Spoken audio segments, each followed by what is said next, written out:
जिल्हाधिकाऱ्यांनी दिलेल्या आदेशानुसार आम्ही आजची ही निवडणूक पार पाडण्यासाठी तयार झालो. त्यांनी त्यांच्या कॅल्क्युलेशन प्रमाणे 26 म्हणजे 2.6 हा 5च्या वरती म्हणजे तो पूर्ण आकडा धरला जातो.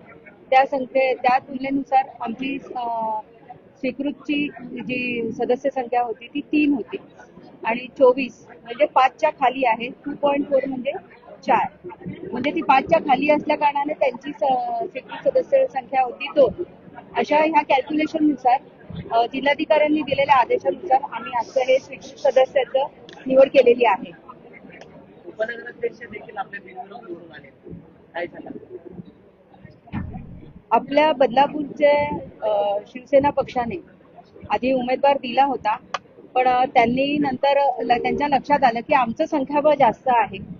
त्या अनुषंगाने आमचाच उपनगराध्यक्ष निवडून येईल आणि त्याच्यामुळे त्यांनी टायमावरती ते माघार घेतली आणि बिनविरोध असं आम्हाला डिक्लेअर केलं. महिला राज आले आज बदलापूर नगरपालिकेत, काय ही सगळी आमच्या मोदी साहेबांची कृपा आहे. सगळ्यात महत्वाचं म्हणजे मी इथे सांगू इच्छिते की डॉक्टर बाबासाहेब आंबेडकर यांनी घटनेची आमच्यासाठी तरतूद केलेली आहे. त्यानुसार आम्हाला महिलांना या समाजामध्ये जो मान सन्मान मिळाला.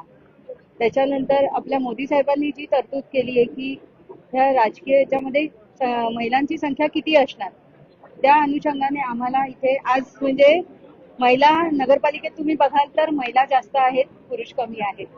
आणि त्याच कॅल्क्युलेशन प्रमाणे आज आम्ही जेव्हा आमची युती झाली त्या युतीमध्ये राष्ट्रवादी पक्षाबरोबर जेव्हा युती झाली त्या युतीच्या वेळेसच आम्ही कॅल्क्युलेशन केलं होतं.